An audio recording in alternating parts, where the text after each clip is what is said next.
Cecilia Cara sur l'étiquette comédie musicale qui lui colle à la peau, peut-être qu'il a fallu plus de temps pour que je puisse arriver avec mon propre univers.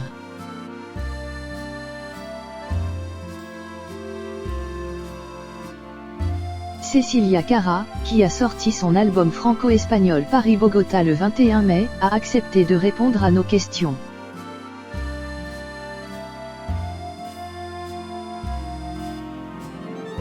Elle nous en dit plus sur ce projet de longue date mais aussi sur l'étiquette comédie musicale qui lui colle à la peau depuis ses débuts dans le show à succès Roméo et Juliette.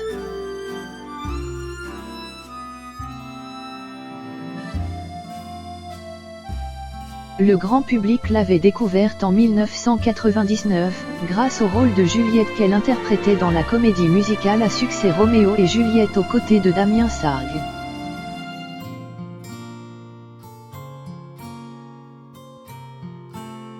À 36 ans, Cecilia Cara se lance en solo avec l'album franco-espagnol Paris-Bogota, disponible partout depuis le vendredi 21 mai et qui fait honneur aux musiques latines.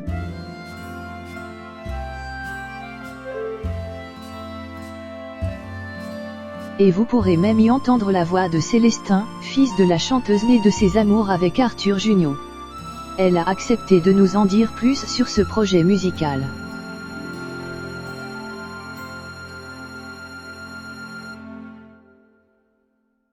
Cecilia Cara, cet album franco-espagnol est né entre la France et la Colombie.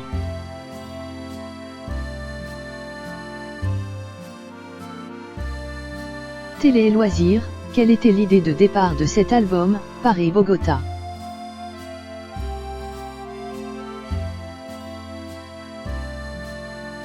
Cecilia Cara, j'adore la musique latine depuis que je suis toute petite, c'est une musique qui me transporte et me fait vibrer.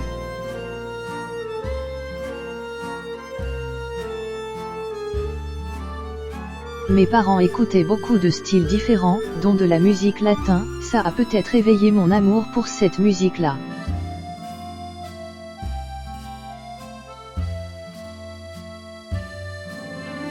J'adorais par exemple la voix de Luz Casal et la langue, tout simplement.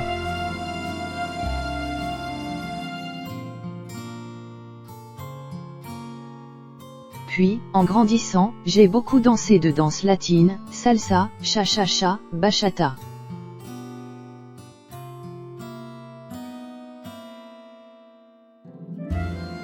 J'avais envie, pour mon album et mon univers, que les gens soient autant transportés que moi quand j'écoutais certaines chansons latines.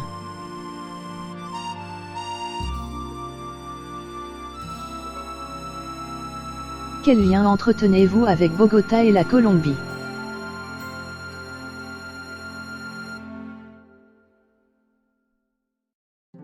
Je ne voulais pas faire de la musique latine pure car je suis française et très européenne dans le physique et dans la voix.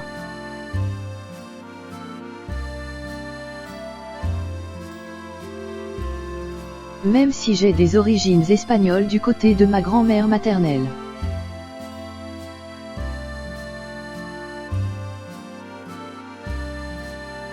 J'avais plutôt envie de créer une fusion entre de la pop moderne et européenne et des styles musicaux latins beaucoup plus traditionnels, cumbia, bolero, calypso.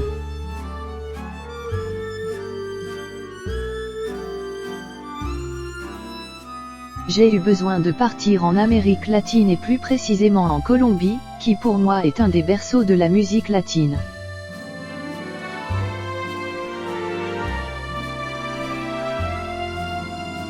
Je voulais voir si j'avais ma place, avoir envie de faire ce style de musique, c'est bien, mais la faire bien c'est mieux.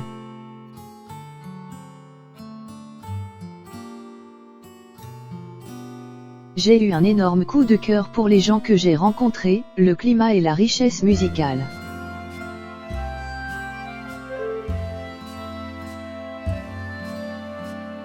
Cet album franco-espagnol est né entre la France et la Colombie.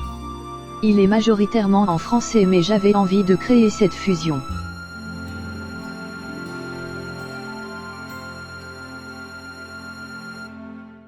Cecilia Cara, si je vois la vie en rose. J'en ai envie.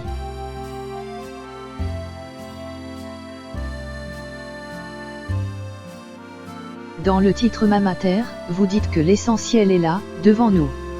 C'est quoi, votre essentiel à vous?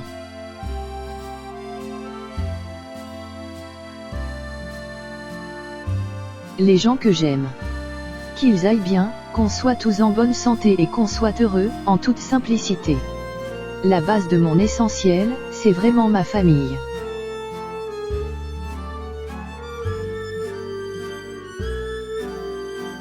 On retrouve beaucoup de chansons d'amour sur cet album.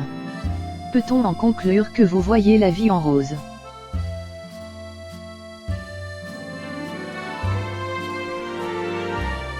Elle rit, c'est vrai qu'il y a beaucoup d'amour au sens général, je l'aborde sous différentes formes.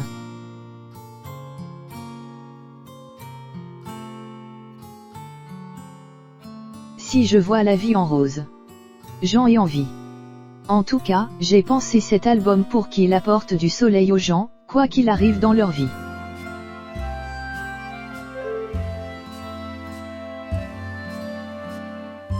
On a parfois envie de réconfort, de musique pour se faire du bien. Peut-être aussi parce que j'avais envie de me faire du bien à moi.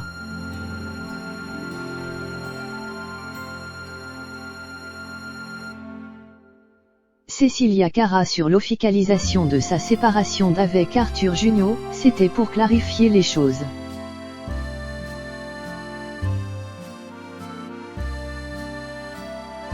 Était-ce important pour vous de vous livrer, l'an passé, sur votre séparation d'avec Arthur Junio?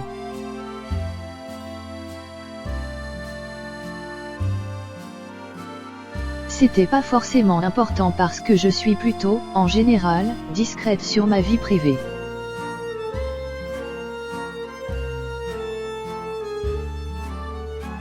Pour moi, ce n'est pas ça qui compte quand on parle de mon actualité artistique.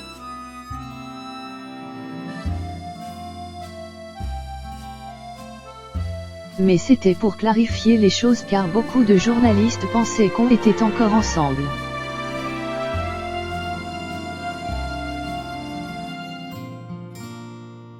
Ça faisait déjà plusieurs années qu'on était séparés, même si on s'entend très bien.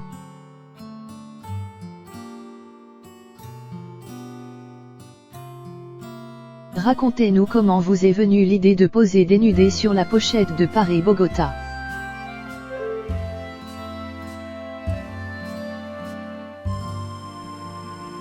C'est une couverture dont je suis très fière.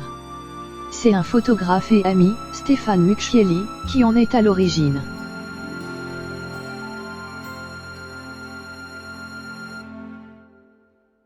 J'avais vraiment envie d'être au plus près visuellement de ce que contenait l'album. Je ne voulais pas de stylisme ou de mode.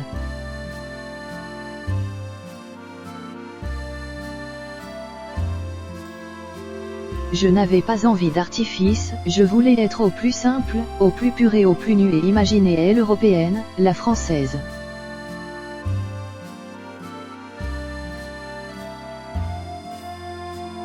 Qui s'est imprégné de ses voyages et de ses rencontres en Amérique latine.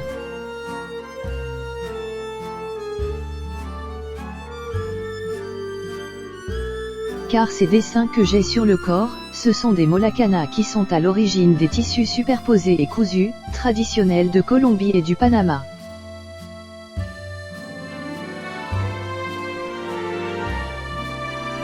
On a fait un test en les imprégnant sur la peau et le résultat m'a énormément plu.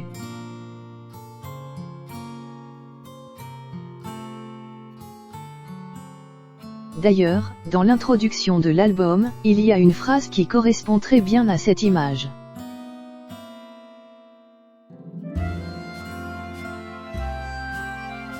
S'imprégner des rencontres, des émotions partagées qui sur notre peau nue dessineront nos passés.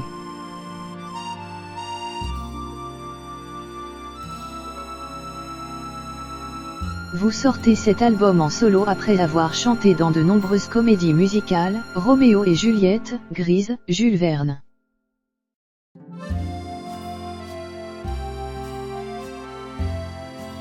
Est-ce que ces dernières vous tentent toujours?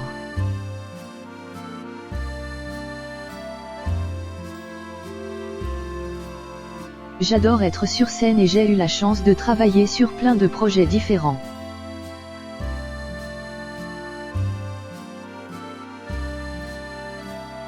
Je fonctionne beaucoup au coup de cœur, donc je ne peux pas vous dire, non, je veux plus faire de comédie musicale.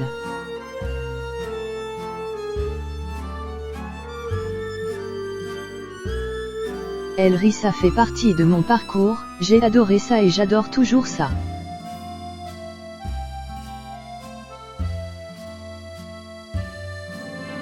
C'est vrai que Paris-Bogota est un projet très personnel, que j'ai envie de défendre sur scène en 2022 et 2023.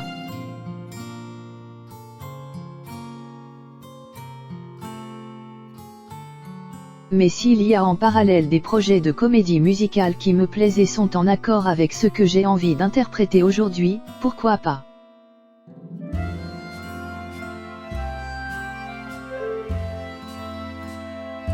Cecilia Cara, Roméo et Juliette, ça fait partie de ce que je suis.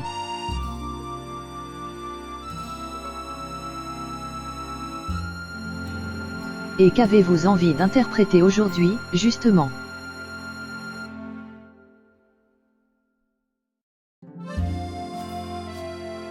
Plein de choses.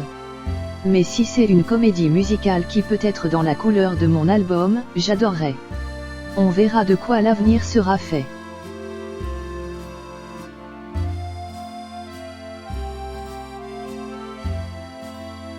Est-ce que ça a parfois été difficile de vous démarquer de cette étiquette comédie musicale depuis le succès de Roméo et Juliette?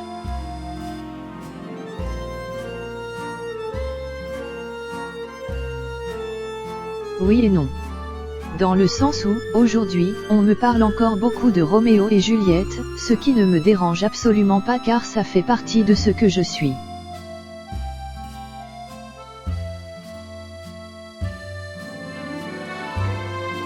Je sais que c'est un projet qui a marqué beaucoup de personnes.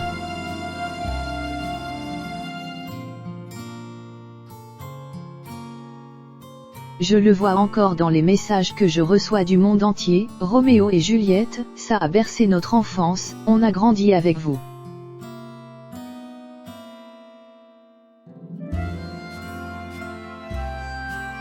En fait, on a grandi ensemble, moi y compris. Ça a été une tranche de vie assez énorme et incroyable, ma meilleure école et ma meilleure entrée dans ce métier.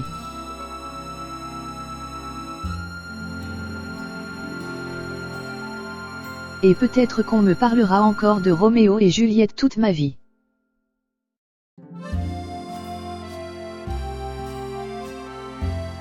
Elle rit, ça me colle à la peau, mais ça ne m'a pas empêché de faire d'autres choses très différentes.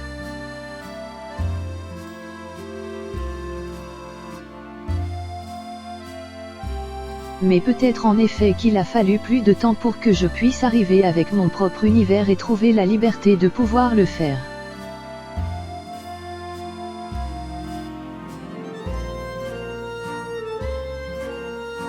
Oui, on peut être catalogué, mais je n'en ai pas souffert. Ce n'est pas un traumatisme.